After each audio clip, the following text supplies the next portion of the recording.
Hello everybody, my name is Kist and welcome to Track Laying New Horizons.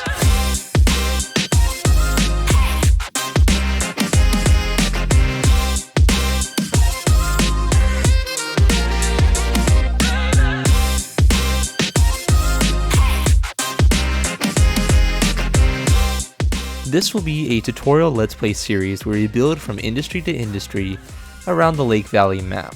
We'll be talking about the basics of track laying and a lot of different information and tidbits you may have not known before. For those of you who are new to the game and just picking up some things, this will be your series to find out a lot of good information. For those of you who are veterans and have already seen the Track Laying 101 series, this will be better for you to understand my philosophy and some of the design choices we can make to really make the whole building experience in Lake Valley really special. Now, with the introduction out of the way, what is actually going to be happening? Well, if we look at the map, you may notice something different. This is my moved placements for the industries on the Lake Valley map. It is not the default one that's in the game now. After the anniversary dropped a few weeks ago, there was a lot of confusion during the first week. People didn't know how to place the industries. What is going on? How do I do this? What's good? What's bad? So the dev team made a placed industries version of this map. And to be honest, I'm not a fan of it. Straight up, it's not my favorite placement of them all. So I decided to take my own liberty and place them around the map how I feel. To make this easier for you guys to follow along, I am going to be attaching the save down below in a Google folder. You'll find some of my other saves like the Track Laying 101 series completed on Pine Valley and an empty save and just a few different things. I'm going to be linking it down in the description. What we're actually going to be going from here is we're going to be starting from this logging camp north to the sawmill, and then we're going to work our main line back to the freight depot. I do have a more extensive plan I'm probably going to talk about next time, but for today, I think we're just going to focus on getting into the game and talking about the basics. If we focus in on our starting area, just like Pine Valley, trying to keep some similarities, we have our freight depot right at spawn. Makes it really easy for us, and we can probably assume that this track is going to be our main line. To start you off, we have a Montezuma with a headlight, just like the default one you might find when you start up the game. Instead of 2 Greg cars, 2 skeleton cars. It's going to make it easier for loading, and I think you'll find it to be just easier and more fun to play with. And then the way card actually shows us that we have a train here. Yay! Great, so now we know what's happening, the actual basis for the series, what we're starting with. Let's actually get into some material. The first thing you're going to want to do when loading up the game is press the key G. Here you're going to find your menu. This is where everything in the game, if you want to buy a locomotive, destroy trees, do whatever, you're going to find it in this menu. Again, it's by pressing the key G. If we go top down, the top box is all of our track. It contains every piece of track that we can place, whether it's crossovers, turntables, bumpers, switches, regular rails, or even bridges and different embankments. We have that here in this menu. Again, press G and go to track construction. Next up in our next row is facilities, industries, and props. The facilities are all the auxiliary stuff. A telegraph office, which allows us to teleport around the map. An engine shed of different sorts so we can store things. Water towers to give our engines life, and different fuel sources. We have sand house, which provides traction, the firewood depot, which will supply wood over time for our wood burners, the wood rick, which will actually supply automatically. This fills up with firewood over time. So if you're just in a remote location that just needs wood, you can plop this down, it doesn't take up too much space, and it automatically replenishes. The coaling tower is for our bigger and stronger engines that need coal. We're going to use this to resupply them when the time comes. So again, this is where you can find some of our auxiliary and maintenance stuff that we need for our engines. If we go back, the next one, industries, is our actual industry placement, the destinations we need to go to. Let's say I'm going to place another freight depot. Immediately you see them kicked up into the air and I can place this industry. If I press V and go into third person, I can actually fly around. If I look in the direction, if I want to go down, I can go down. If I want to go up, I can go up. Only when I'm back in first person can I actually move the industry. You can rotate this, and by default, it is going to be on your number pad to your right. And if you don't have a number pad, you maybe think about rebinding your keys to make it easier. For me, my rotate tool is down to the keys X and Y. So you can see here, I can rotate the industry. Maybe if I make it spin fast enough, I can make it fly into the air. Whatever the case might be. If I right click, it stops the placement, and you can assume that left clicking will place the industry as well. But this is our industry tab. We have different sorts, 9 of them to be exact. and you can make your own map if you want. Hell, replace this and delete some of the other industries if you feel like it. Next up on that tab was props, where we have different signs, buildings, and decorations. Barrels, carts, fences, a little parking for horses, even just a random wooden plank. Epic. If I go to buildings, we are going to be using this to maybe build a town. One of the newer additions was the church. Very ethereal. Real quickly before we delete this church, I want to look at some of the other props. We do have a sign. One of the famous ones that people love to use is sign text, where if I click on it, I can type my own sign. Ta-da! Pressing G again, and you can see there's different things. We can find assortment of props here. Pressing G one more time, and the next tab is our Locomotive tab, where we can see all of our rolling stock between all the cars, passenger car, and an assortment of locomotives you can find. They are assorted to a different level, tiers if you will.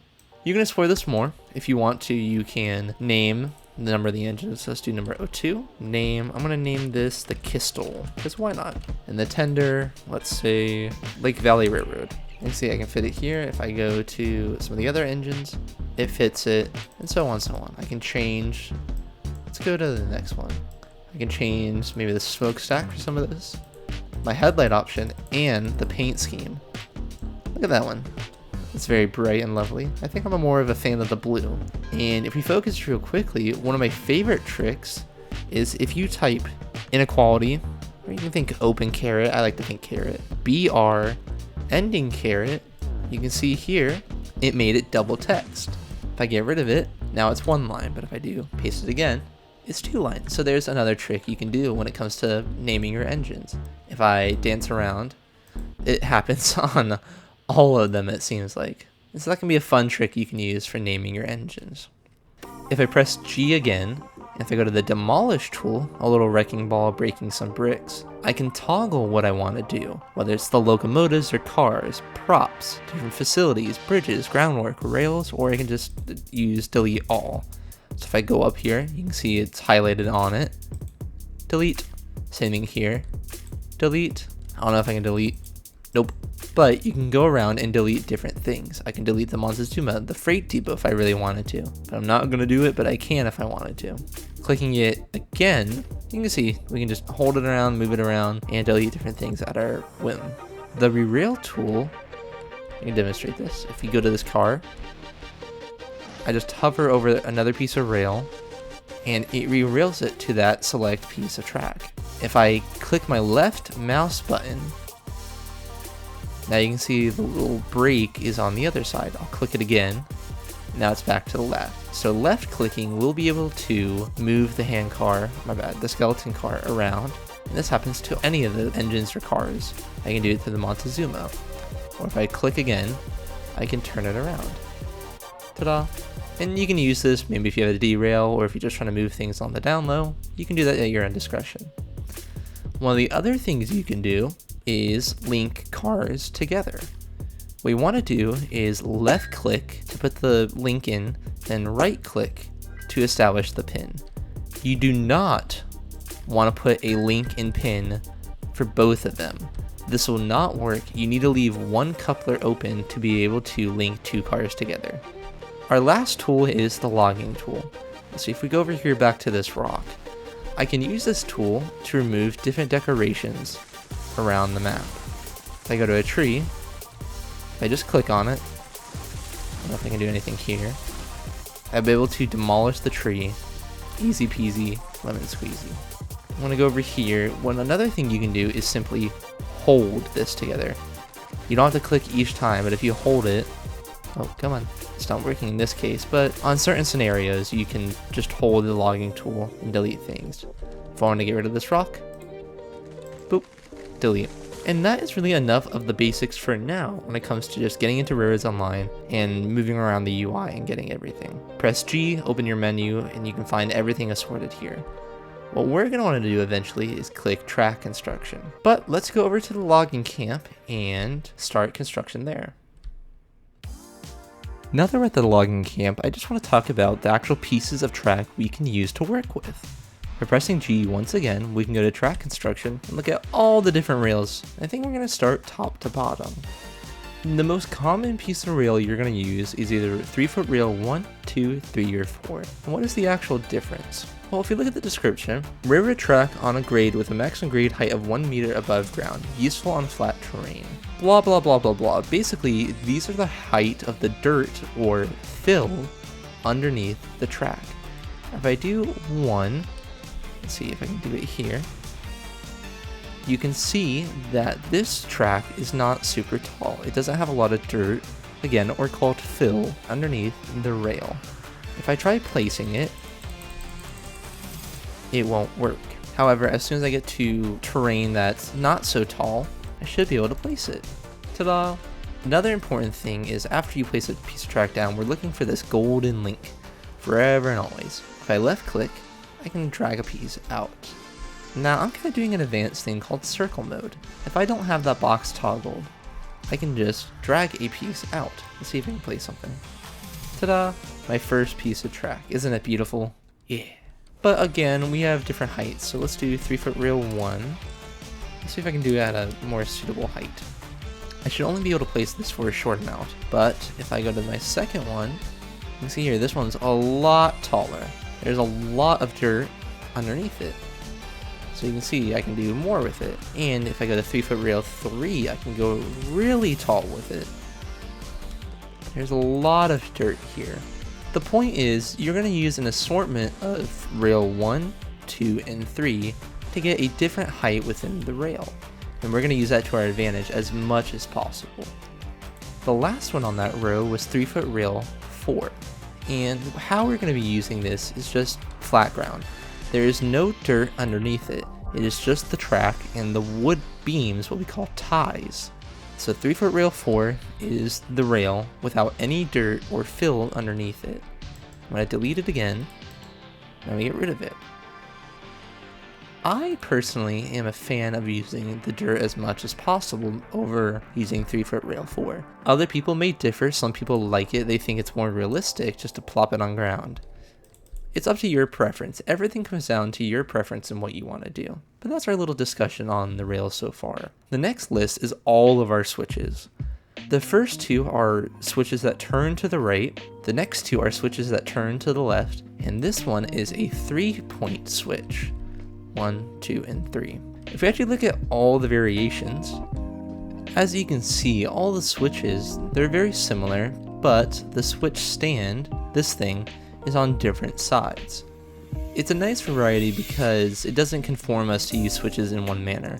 Maybe I'm close to a mountain and it's on the left side, so I need this to be on the right side and I still want to turn right. Or maybe I need it on the right side to be able to turn left. Even our 3-point switches is we have a little bit of variation where we can put the stand. And this one's a little bit unique. If we look at this one, so if I want to go left, you can see we're turning to the left. If I flip it to the right, you can see we're going to the right direction. The 3-point switches are what we call stub switches, or more commonly harp switches. And if I tilt it to the left, you can see now we're going right. If I tilt it to the middle, we're going to the middle. And if I tilt it to the right, we're actually going left. It doesn't matter if the switch is on either side, this is still true. Middle is middle, left is actually right, and right is actually left. So only these ones are opposite from what the flag is telling you. The rest of the switches are accurate in that sense. Very, very cool. If we go back to our menu, some of the other options we have is without ballast. Just like rail 4, I can place a switch without any dirt or fill underneath it. And that can be useful for different things like graded track or certain scenarios. Again, if you just click this toggle down, you can see I can place all of them without their ballast. Same thing with here. I can have my harp left or right and without ballast here. Very, very cool. Next up on our list are the actual crossovers, turntables, and bumpers. The first two are what we call crossovers, sometimes referred to junctions, diamonds, whatever you want to call them.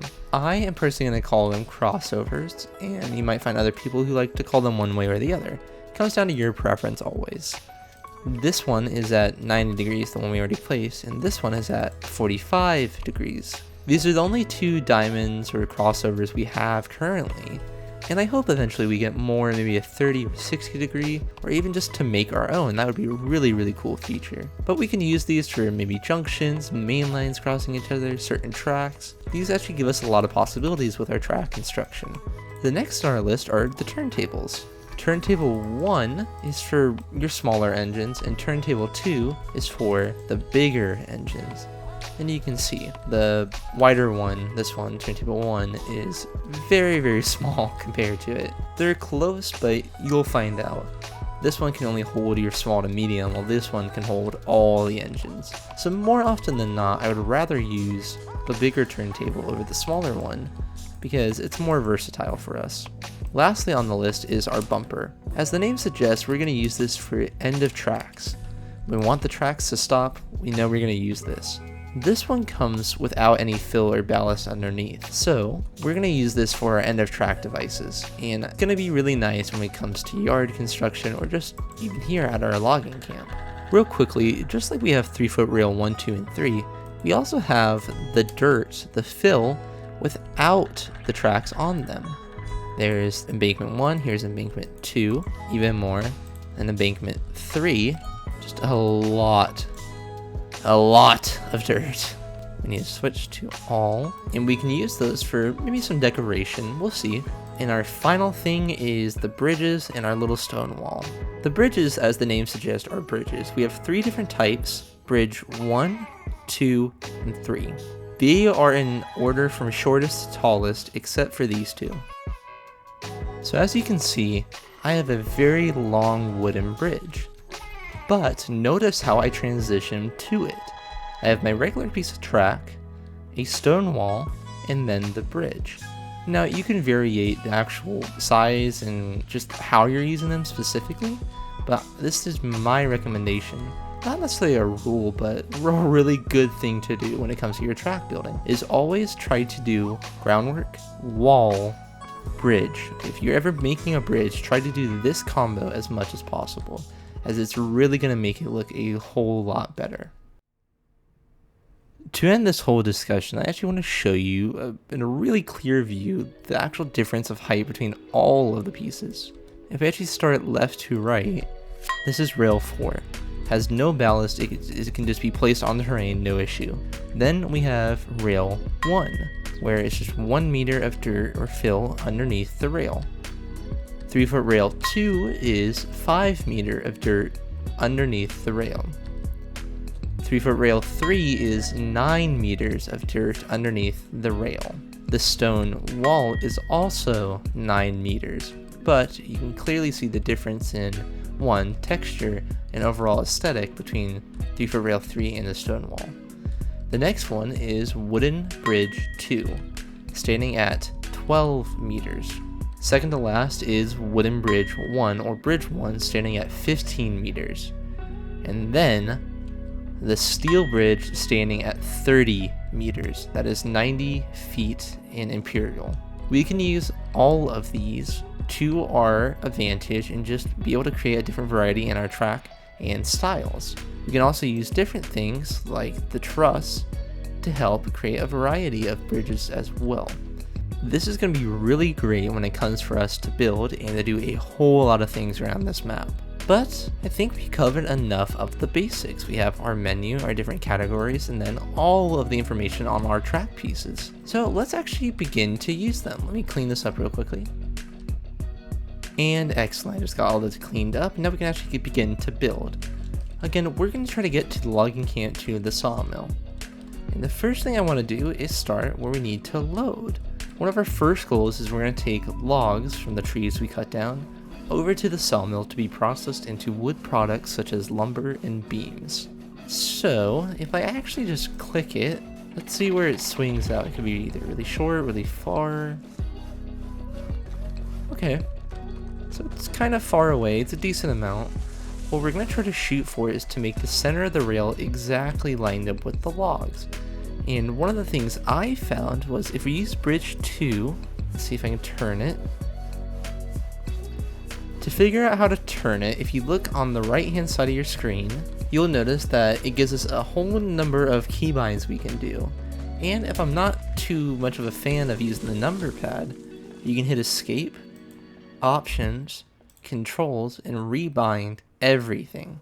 I'm going to pause it here so you can look at my keybinds, and to be honest, this is what I recommend.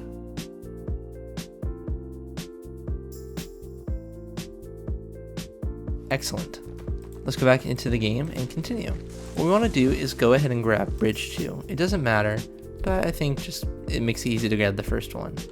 And if I look here on the left hand side, you can see that along the actual wooden beam there are these little post things.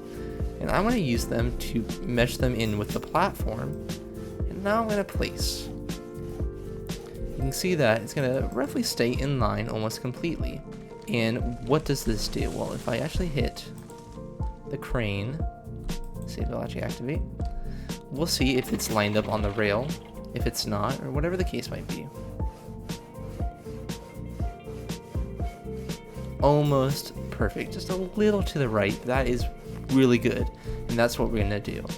Again, using Bridge 2, I'm looking for either the left, or if you're facing this way, the right. You can see over there on the right post, I can drag, and it should stay roughly in line.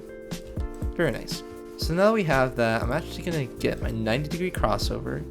Again, we're looking for these golden link, and I'm gonna place it. Now I'm gonna my Demolish Tool and delete this.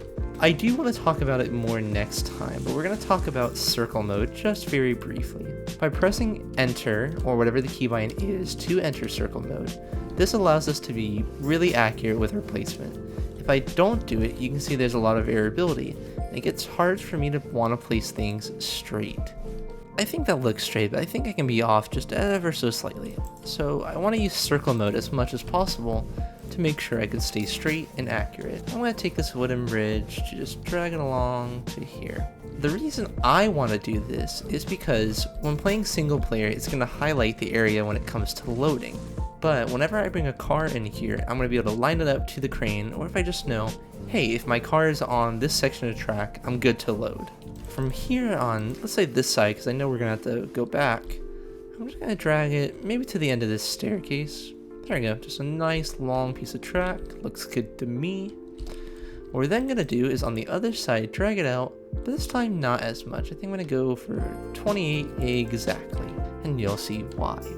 One of the issues with this place in the logging camp is we do not have enough space to simply loop and turn back down the other side. I think it's because of this we are just going to have to do a dead end switch or dead end rail to head back. The simplest solution is just to continue your track, maybe turn it one way, or if I just don't do circle mode and I want to freehand it, bam. Maybe I can just create a piece of track, get my bumper, and just plop it here on the end. Okay, done, right? Now I have my track in place. But this doesn't really work for what we need. In the real world, there is something called a run around loop, which simply means that we're going to make an extra piece of track that's going to allow us to run around the side of this for our train. Now we made a pretty long piece of track that we can use for loading, and what I want to do is kind of match it. However, now I'm looking at this, we have to worry about the shed. I can't space my track super wide because I have to worry about the shed placement. Let's see, that might be too close, our trains are going to hit that.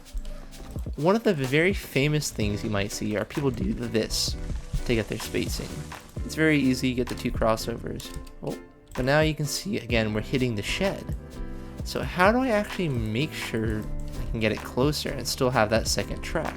Well, turns out using a switch like so, what I did is I grabbed a right facing switch, and by pressing Q or E, you can see it shifts the link point. So I want to link it from the straight piece, not the curved piece, the straight piece. From here, I'm going to grab a left facing switch. It doesn't matter which one you want to do. And if I drag this piece out, now you can notice we actually have a lot more space from this little hut, and I think our engines are going to be able to do this no problem. What I'm then going to do is go back, delete it because I don't need it, and just relink. Ta-da! Now I have a very nice siding that I can use. We'll continue this out just for a little bit. We'll do 22. And now what I want to do is I'm going to grab a left facing switch. Pressing Q or E, I want to go to the curved segment, the left one. Ta-da! Now I have a switch placed. What I'm then going to do is simply reconnect these two pieces. And voila! I now have my runaround loop. And what is this? How are we actually going to use this? Well, let's say I need to load. So I'm going to bring my train in here, load them all up, keep going straight until they're all completed. Then I'm going to push back until my train is clear of the switch. I'm going to take my locomotive and run around the side of it and go to the back end of the train so I can pull it out and do whatever. A very famous case is that of Strasbourg Railroad, where this happens all the time. It's how they do their standard operations on their main line. So I want to get rid of those trees because they're in the way. I think I can get rid of these ones as well. What I'm then going to do is I see the hill ahead of me, so I'm actually going to grade up, I think. I want to do a short piece first, maybe 5 meters. Then I'm just going to link it again and drag it straight out. I don't need a super long one, so I think I'm going to go 44. Can't place it because they didn't grab enough groundwork. How dare I? I'm going to level this back out 5 meters. Then I'm going to grab my bumper and crouch. Let's see if I can place it. There we go. I was able to place it. I am then going to grab my wall, click the drop down and grab ballast and link it to the same thing. In this game, you can double link splines. You don't have to go one then the next. You can overlap 2 pieces of track. But that way you can see we create a nice solid end cap. It's a little ridiculous, but it proves a challenge. This is not an easy place to get to. So we're going to pull our train forward and then back it up until we need to, run my engine around the side, and link up to the back end of the train. Very nice. To help speed up the process, I'm going to do something very similar on this side. Let's just run back the process. I'm going to go to my menu, get bridge 2, line it up as I think as best I can. And I'm going to look on the left hand or right hand side for the post. I want to make sure the post on the bridge and the post for the cranes are overlapping. And then I'm going to drag this out just until the end or however long you feel like it. But we don't want this bridge here forever, so I'm going to grab a second crossover, or another one I should say, and replace it with bridge 1. The reason for this is I'm trying to highlight the area we need loading. It's going to stick out to us when we're playing single player or with running sessions with friends, and it's going to prove to be very nice for us. Something very similar is we want to be able to run around the side of it. So I'm going to place a switch, like so, go here, and place a second track, like so. To the end. Let's go out, we can go out pretty far this time. Let's do 45. And we're going to do the same thing. Let's grab a left facing switch, then a right. I should be able just to connect this. And I want to get rid of this because we don't need it. Let's connect them. We can go ahead and clean up some stuff. I don't know if you can delete this dead shrub. Doesn't seem like it. That's kind of annoying. Get rid of this tree, maybe this one, this one. And there we go. Oh, whoa, whoa, whoa. What happened over there? That shouldn't have happened. Let's try it from this side. Very, very nice. We have our second runaround loop available to us for the cordwood. And same thing, we have a little bit more space on this side. So what I'm going to do is I'm going to curve it, because it actually turns out it takes up more distance by curving something.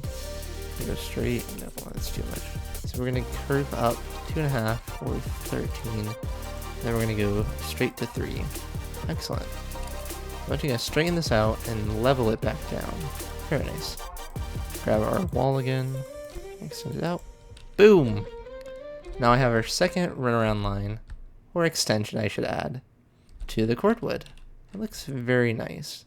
I'm not a fan of how this is looking though, so I'm just going to say screw it and place this just by itself. No circle mode, no fancy stuff. We're just going to connect it as follows.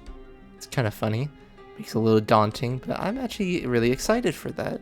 Makes it a challenge for us to run, and we got to be careful when we come to this industry because of the challenging grades right after the loading. Now I believe we're going to stop here for the time being and pick it up next episode, and we'll just focus on the building rather than the explanations. If you made it this far, I really do appreciate it. It does mean a lot, and we're actually coming on the close to 700 subscribers when I am recording this. So if you haven't already, consider liking, subscribing, and ringing the notification bell. It does go a long way, and hey, it's free. If you don't like it, you can always take it back later. Alright everybody, thank you so much for watching. My name is Kist, and I'll catch you next time. Bye bye.